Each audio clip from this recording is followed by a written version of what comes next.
মুহূর্তে সরাসরি নজর রাখতে হচ্ছে বিজেপি নেত্রী লকেট চট্টোপাধ্যায় কি বলছেন শুনুন।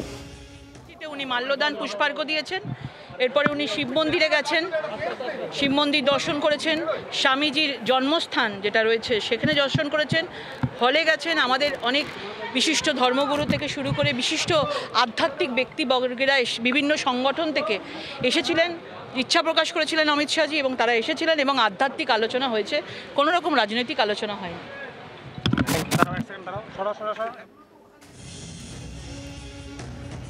বিজেপি নেত্রী লকেট চট্টোপাধ্যায়ের বক্তব্য শুনছিলেন। আমরা কথা বলবো কারণ অমিত শাহ আজকে যেভাবে বাংলায় এসে রাজ্যের মুখ্যমন্ত্রী মমতা বন্দ্যোপাধ্যায়ের উদ্দেশ্যে তোপ দেখেছেন, অপারেশন সিঁদুরের প্রসঙ্গ এনেছেন। কথা বলবো, দেবাংশু ভট্টাচার্য আমাদের সঙ্গে রয়েছেন, তৃণমূল কংগ্রেস নেতা। দেবাংশু, আপনি রয়েছেন আমাদের সঙ্গে? হ্যাঁ দেবাংশু, যেভাবে মুখ্যমন্ত্রী মমতা বন্দ্যোপাধ্যায়কে তিনি বলছেন যে তিনি তোষণের রাজনীতি করেন এবং অপারেশন সিঁদুর নিয়ে যখন গোটা ভারতবাসী গর্বিত, কারণ ভারতের তরফ থেকে প্রত্যাঘাত এবং পাকিস্তানে জঙ্গি ঘাঁটি গুড়িয়ে দেওয়া হচ্ছে, তখন আসলে এর বিরোধিতা করে তিনি তো মা বোনেদেরই অসম্মান করছেন, এটা বলছেন অমিত শাহ। আপনি কি বলবেন? দেখুন, এরকম মিথ্যাবাদী এবং এইরকম ভাবে অসত্য বাচন দেওয়া স্বরাষ্ট্রমন্ত্রী এবং প্রধানমন্ত্রীর জুটি দেশ এর আগে কখনো পায়নি। আমাদের স্পষ্ট বক্তব্য, অপারেশন সিঁদুর নিয়ে তৃণমূল কংগ্রেসের স্ট্যান্ড প্রথম দিন থেকে ক্লিয়ার। মমতা বন্দ্যোপাধ্যায় গত পরশুর প্রেস কনফারেন্সটা বাদ দিয়ে এর আগে আর কোনোদিন কোনো কথা বলেননি। তিনি কখন মুখ খুলেছেন?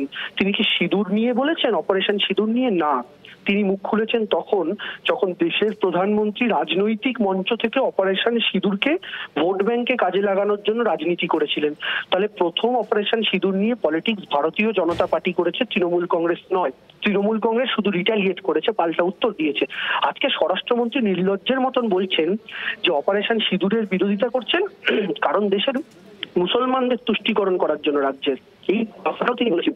আমি ভাবি ইনি দেশের গৃহমন্ত্রী নাকি দেশের গৃহ জ্বালানো মন্ত্রী।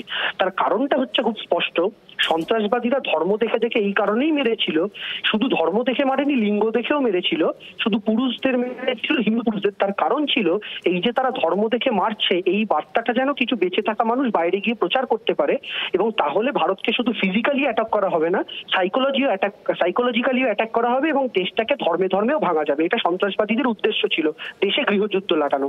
আজকে সন্ত্রাসবাদীরা সেই যে উদ্দেশ্য সেটা তো সফল করে দিচ্ছেন স্বরাষ্ট্রমন্ত্রী।